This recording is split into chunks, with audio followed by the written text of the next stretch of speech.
Social media থেকে যে ছবিটি পাওয়া গেছে সেই ছবিটি পাই একেবারে ক্লোজ ফ্রেমের ছবি এই মুহূর্তে মমতা বন্দ্যোপাধ্যায়ের সেটি দেওয়া হয়েছে। আমি যে কথাটা বলছিলাম, মমতা বন্দ্যোপাধ্যায়ের কপালের একদম কপালের মধ্যবর্তী জায়গাতে একটি বেশ বড় যে কপাল ফেটে গেলে যে ধরনের আঘাত হয় সেরকমই একটি আঘাত আমরা অন্তত দেখতে পাচ্ছি। এবং তার পাশাপাশি এই মুহূর্তে স্বর্ণালী আমার সঙ্গে অপর সিনিয়র এডিটর রিপাবলিক বাংলার এই মুহূর্তে রয়েছে। স্বর্ণালী, এই মুহূর্তে কি খবর পাচ্ছ? দেখো, যখন জানতে পারছি আমরা যে পোস্ট জানানো হয়েছে সোশ্যাল মিডিয়ায়, তারপরে যে খবর পাচ্ছি আমরা, মমতা বন্দ্যোপাধ্যায় তিনি বাড়িতেই ছিলেন। বাড়িতে তিনি মিটিং করছিলেন, দলীয় মিটিং করছিলেন, সেখানে বেশ কিছু তার কাছের লোকজন ছিলেন। সেই মিটিং থেকে বেরোবার সময় তিনি হঠাৎ করে সেখান থেকে উঠে যান এবং সেখান থেকে বেরোবার সময় পাশের ঘরে যাওয়ার সময় হঠাৎ হোঁচট খেয়ে তিনি হুমড়ি খেয়ে পড়েন সামনের দিকে এবং বেকায়দায় তিনি বেসামাল হয়ে পড়ার কারণে ভয়ঙ্কর রকম ভাবে তার মাথায় চোটটা লাগে। যে চোটটা এই মুহূর্তে দেখতে পাচ্ছ তুমি অন স্ক্রিনে, যে ছবিটা পোস্ট করা হয়েছে, সেই চোট লাগার পরেই তিনি কিছুক্ষণের জন্য একটুখানি অন্ধকার দেখেন এবং তার দাবি হচ্ছে সে আশপাশে যারা ছিলেন তাদের দাবি কিছুক্ষণের জন্য তার মাথাও ঘুরে যায়, তিনি অজ্ঞান হয়ে পড়েন এবং যখন রক্ত বেরোতে শুরু করে তখন তাকে তারা বার করে নিয়ে আসেন এবং তারপর SSKM এ নিয়ে যাওয়া হয়। এবং এটা সম্পূর্ণই হঠাৎ করে জাস্ট পড়ে যাওয়ার কারণে এই ঘটনাটা ঘটেছে বলে এখনো পর্যন্ত আমরা জানতে পারছি। কিন্তু নিঃসন্দেহে এই ঘটনার পরে SSKM এ নিয়ে যাওয়ার পর এখন প্রাথমিকভাবে তাকে চিকিৎসা করা হচ্ছে, কিন্তু কি জায়গা থেকে মানে কতটা গুরুতর গভীর এই ক্ষত সেটা কিন্তু এখনো পর্যন্ত আন্দাজ করা যাচ্ছে না। কিন্তু যে ছবিটা সামনে টুইট করেছে সেখান থেকে একটা বিষয় স্পষ্ট হচ্ছে, তুমিও দেখতে পাচ্ছ, আমরা একটু ব্লার করে দেখাচ্ছি কারণ রক্তাক্ত ছবি বলে, তাই সেটা কিন্তু কপালে কিন্তু গভীর চোট রয়েছে, অর্থাৎ কোনো কিছু, অর্থাৎ চৌকাঠ হোক বা কিছুতে হোক, শার্পলি ওটা কেটে গেছে এবং কেটে গিয়ে সেই জন্য সেখান থেকে রক্ত পড়ছে। আমি একবার চেষ্টা করব এই যে ছবি, সেই ছবি আমাদের বড় যে প্লাজমা, সেই প্লাজমাতে একবার যে ছবি, সেই ছবি একবার দেখানোর জন্য এবং একবার বলবো আমি PCR কে এই মুহূর্তে যে ছবিটা পাওয়া যাচ্ছে সেই ছবিতে খুব ভালো করে দর্শক যে ছবিটা যদি দেখা যায় আপাতত এই সেই জায়গা যেখানটায় ধারণা করা হচ্ছে এই জায়গাটাই ফেটেছে, কপালের একদম মধ্যবর্তী জায়গা, সেই মধ্যবর্তী জায়গা ফেটেছে এবং রক্তাক্ত অবস্থায় সেই ছবি পোস্ট করা হয়েছে। যিনি সঙ্গে ছিলেন তিনি পোস্ট করেছেন। নাকে এই জায়গাতে একেবারে নাকেও একটি ক্ষতচিহ্ন রয়েছে এবং এই যে জায়গাটি যথেষ্ট ডিপ কাট বলে মনে হচ্ছে। আমি চাইবো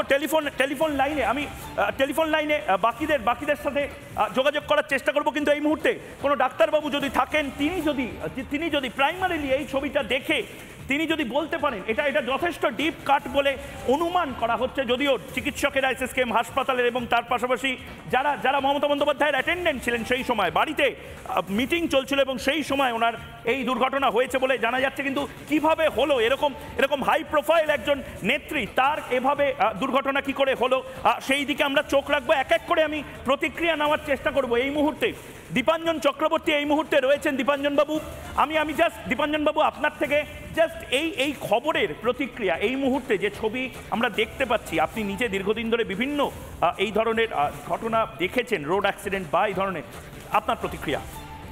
দেখো ময়ূক, প্রথমেই বলি যে ওনার নীতির সমালোচনা করতে পারি, কাজের সমালোচনা করতে পারি। মানে প্রথমত উনি একজন অত্যন্ত সিনিয়র সিটিজেন, বয়োজ্যেষ্ঠ মহিলা, তারপর বাংলার মুখ্যমন্ত্রী। আমি ওনাকে সমর্থন করি বা না করি, উনি বাংলার মুখ্যমন্ত্রী। ওনার একটা চোট লেগেছে, আমি ওনার দ্রুত আরোগ্য কামনা করি। কিন্তু এটা খুব পার্টিনেন্ট প্রশ্ন। এটা তো প্রশ্ন ব্যক্তি মমতা ব্যানার্জির নয়, প্রশ্নটা হচ্ছে বাংলার মুখ্যমন্ত্রী এবং বাংলার মুখ্যমন্ত্রীর নিরাপত্তার জন্য বহু টাকা খরচা করে নিরাপত্তা বলয় তৈরি করা হয়েছে।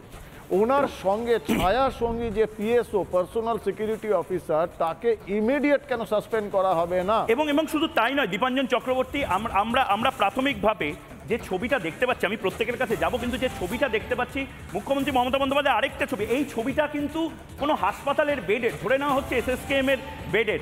মমতা বন্দ্যোপাধ্যায়ের কালীঘাটের রেসিডেন্স, চিফ মিনিস্টার, আমাদের মতন গুরুত্বপূর্ণ রাজ্যের মুখ্যমন্ত্রীর আবাস থেকে SSKM এর রাস্তা ধরে নিলাম 5 মিনিট গ্রিন করিডোর করেও, কিন্তু 5 মিনিটেও মুখ্যমন্ত্রী মমতা বন্দ্যোপাধ্যায়ের এই যে অবস্থা, এই অবস্থায় তাকে বেসিক ফার্স্ট এড যেটাকে বলা হয়, সেই ফার্স্ট এডের কোনো ব্যবস্থা করা হয়নি কেন?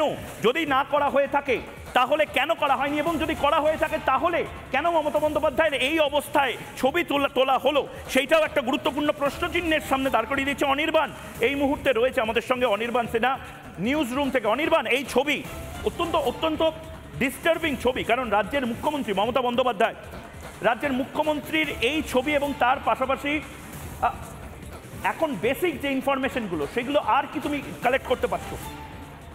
দেখো ময়ূক, যে ইনফরমেশন বেসিক, যেটা একদম স্বর্ণালী বলেছিল যে বাড়িতেই পড়ে গিয়ে বা কোনো কিছু থেকে আঘাত পেয়ে দুর্ঘটনা, এখনও এর থেকে বেশি বিস্তারিত জানা যাচ্ছে না। তার একটাই কারণ, তুমিও জানো যে যতক্ষণ না এসএসকেএম হাসপাতাল থেকে বা সরকারি কোনো হাসপাতাল থেকে মুখ্যমন্ত্রীর চিকিৎসার দায়িত্বে থাকা চিকিৎসকরা এই বিষয়ে কোনো মেডিকেল বুলেটিন প্রকাশ করছেন অথবা বাড়ির থেকে কেউ বলছেন, অর্থাৎ তার পরিবারের কেউ বলছেন, ততক্ষণ পর্যন্ত নির্দিষ্ট করে জানা যাচ্ছে না মুখ্যমন্ত্রী পড়ে গিয়েছেন অথবা কোনো কিছুতে, যেমন হতে পারে যে বাড়িতে এক ঘর থেকে আরেক ঘরে যেতে গেলে টাল সামলাতে না পেরে কোনো কিছুতে আঘাত পেয়ে, হয়তো সম্পূর্ণ পড়ে যাননি, কোনো কিছুতে আঘাত পেয়ে হয়তো কপালে তার এত বড় একটা আঘাত থেকে হয়তো তার রক্তপাত হয়েছে। কিন্তু যে প্রশ্নগুলো তুমি করছিলে ময়ূক অত্যন্ত গুরুত্বপূর্ণ।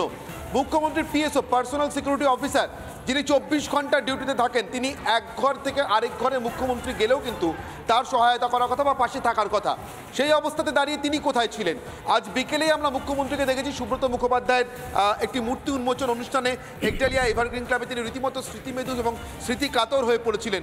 সুব্রত মুখোপাধ্যায় খুব অসময়ে চলে গিয়েছেন, বারবার এই কথাটা মুখ্যমন্ত্রী স্মৃতি কাতর। অনির্বাণ, তোমাকে আমি একবার একটু থামাতে বাধ্য হচ্ছি অনির্বাণ, কারণ এই মুহূর্তে আমি ডক্টর কুণাল সরকার টেলিফোন লাইনে রয়েছেন। ডক্টর সরকার, এই মুহূর্তে আপনিও নিশ্চয়ই টেলিভিশনে বা সোশ্যাল মিডিয়াতে দেখতে পাচ্ছেন মমতা বন্দ্যোপাধ্যায়ের এই ছবি, যথেষ্ট ডিস্টার্বিং একটি ছবি। রাজ্যের মুখ্যমন্ত্রী, দীর্ঘদিনের সাংসদ, বিধায়ক এবং তার পাশাপাশি আমাদের অভিভাবকও বটে, ওনার যে এই ছবিটা একদম ডিপ কাট, দেখেও বোঝা যাচ্ছে এরকম অবস্থায় ওনাকে হাসপাতালে নিয়ে যাওয়া হয়েছে। প্রাথমিকভাবে এই ছবি দেখে আপনার কি মনে হচ্ছে? দেখো, আমি তো ঘটনাটা জানি না, আমি তোমাদের থেকে এবং জাস্ট এই কয়েক সেকেন্ড আগে টেলিভিশনে দেখছি। তো যদি এটা বাড়িতে হয়ে থাকে তাহলে আমার মনে হয় যে এইটাই সম্ভাবনা যে উনি পড়ে গেছেন। এখন এই পড়াটা কি স্টাম্বল করে বা হোঁচট খেয়ে বা কোনো কারণে, যেটাকে আমরা ব্ল্যাক আউট বলি, একটা ব্ল্যাক আউট মতো ঘটনা ঘটেছে কিনা, এগুলো নিশ্চয়ই যারা ওনাকে দেখছেন এসএসকেএম এমার্জেন্সিতে তারা ব্যাপারগুলো দেখে নেবেন।